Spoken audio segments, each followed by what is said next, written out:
Hello बच्चों, let's read this question. The question says A point object O is placed at a distance 2f from a thin convex lens of focal length f as shown in the figure. The lens starts rotating about an axis perpendicular to the plane of paper.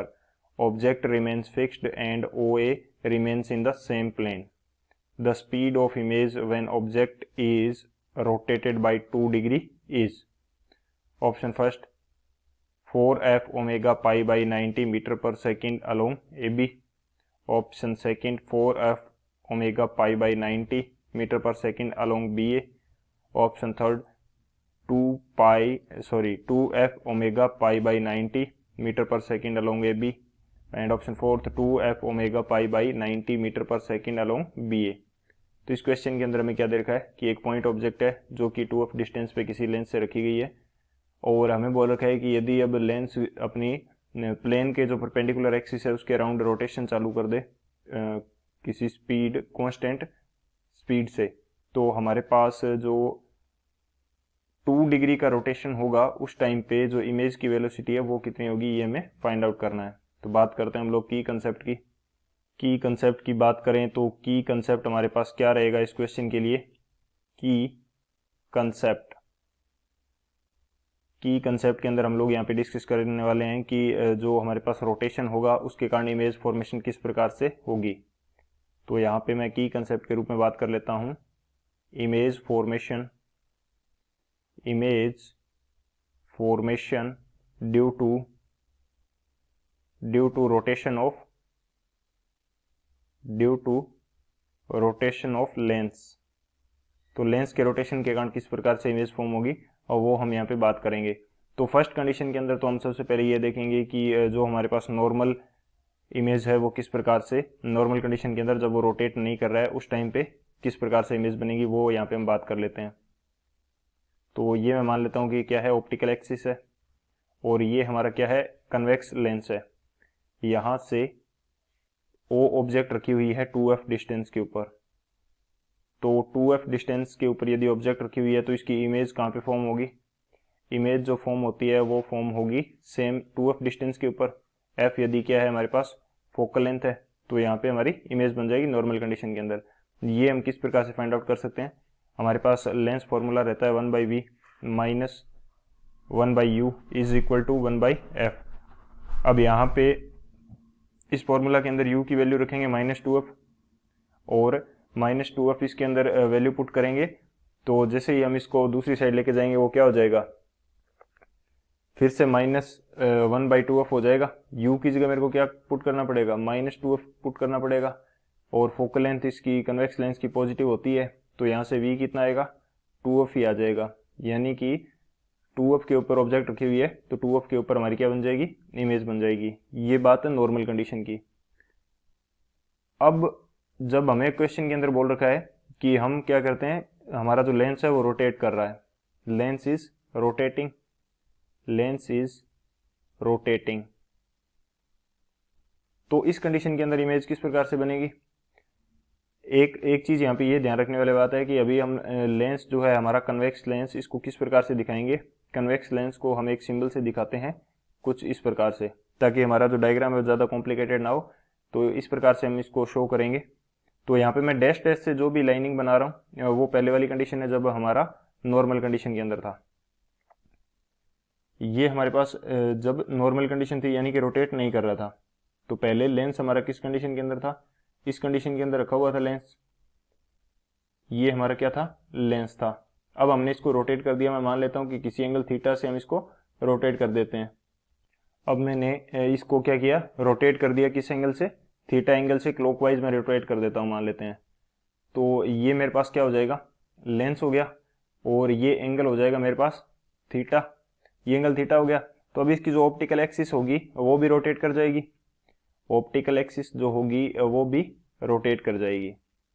तो ये क्या हो जाएगी, इसकी optical axis हो जाएगी. तो optical axis भी किसी एंगल थीटा से रोटेट करेगी. अब इसके ऊपर जो हमारे पास लाइट रेज हैं वो तो अभी भी कुछ इस प्रकार से आ रही हैं. लाइट रेज हैं वो तो अभी भी हमारे पास कुछ इस प्रकार से आ रही हैं. और जो लाइट रे हमारे पास किसके अलोंग आएगी, ऑप्टिकल एक्सिस के अलोंग आएगी वो सीधी डेविएट निकल जाएगी हमारे पास ऑब्जेक्ट से। जो भी इस एक्सिस के अलोंग कोई यदि लाइट रे आ रही है तो वो सीधी निकलेगी, और सीधी निकलेगी और इमेज कहाँ पे बनेगी? इमेज बनती है जब रोटेट कर देते हैं तो फोकल प्लेन के अंदर हमारे पास इमेज बनती है। तो फोकल प्लेन क्या होता है? Perpendicular to the axis. तो प्रिंसिपल एक्सिस ये हो गई हमारी, और इसके परपेंडिकुलर 90 डिग्री पे ये हमारा क्या हो जाएगा? इसको मैं बोल देता हूँ ये मेरा क्या है? फोकल प्लेन है। और फोकल प्लेन जिस पॉइंट पे इस एक्सिस को कट करेगा वो क्या होगा? हमारा फोकस पॉइंट होगा। तो ये हमारे पास क्या हो जाएगी? एफ हो जाएगी। ठीक है, ये हमारे पास एफ होगी। अब एक बार तो समझाने के लिए ये मैंने आपको बता दिया कि ये फोकल प्लेन के अंदर बनेगी, एफ हो जाएगी, ठीक है। लेकिन अभी मैं इसको रफ कर देता हूँ। अभी हम डायरेक्ट समझेंगे कि 2f के कारण इमेज कहाँ पे बनेगी। यदि इनफिनाइट से हमारे पास ऑब्जेक्ट आ रही थी तो वो तो फोकल के ऊपर बन जाएगी हमारे पास। लेकिन अब जब जो लाइन के अक्रॉस यानी कि प्रिंसिपल एक्सिस के अलोंग हमारे पास जो भी रे लाइट आ रही थी वो कहाँ पे बनाएगी इमेज? वो बनाएगी 2f के ऊपर। वो कहाँ पे बनाएगी? 2f के ऊपर। ये तो हमें पता है कि जब ऑब्जेक्ट 2f के ऊपर होती है तो हमारी इमेज भी कहाँ बनती है? 2f के ऊपर।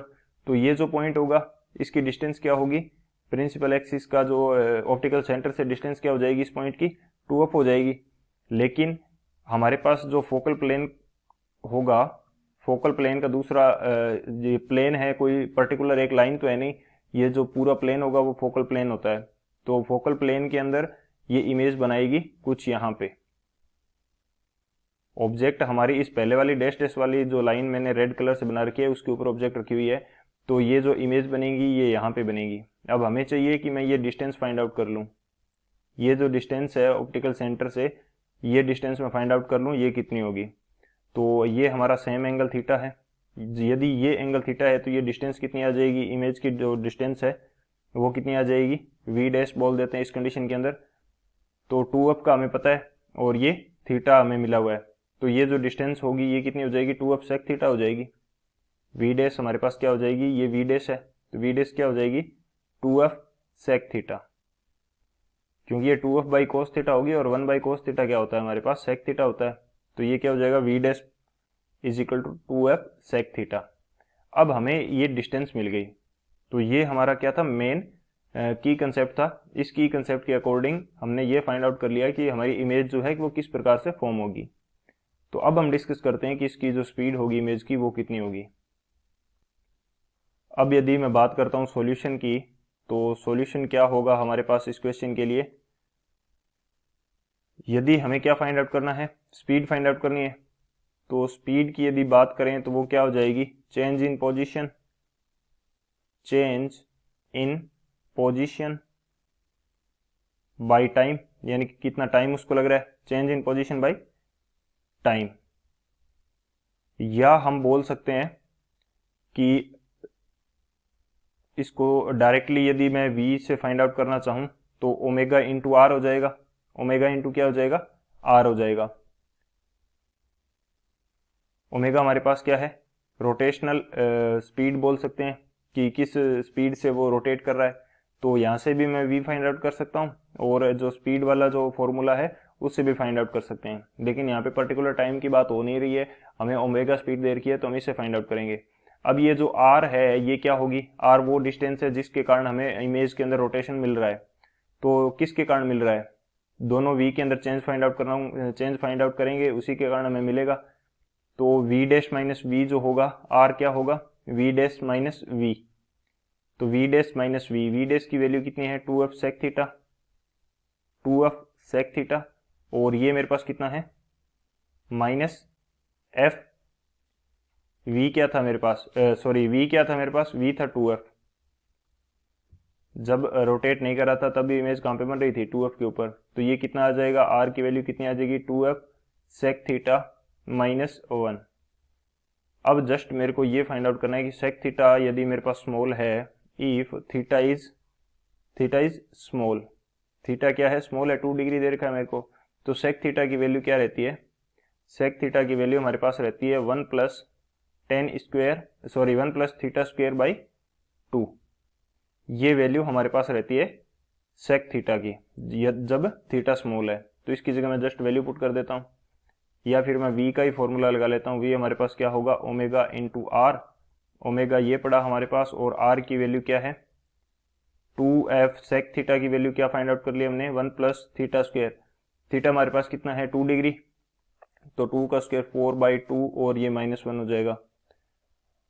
और ओमेगा इंटू 2f, और यहाँ से कितना बच जाएगा मेरे पास, ये बच जाएगा 2।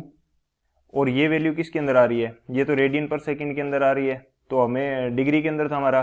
तो अब मैं ओमेगा का तो π/180 से मल्टीप्लाई करूंगा, तो ये मेरे पास कितना आएगा, 2 से ये चला जाएगा 90 पे, तो ये मेरे पास आ जाएगा 2f ओमेगा π/90 मीटर पर सेकेंड।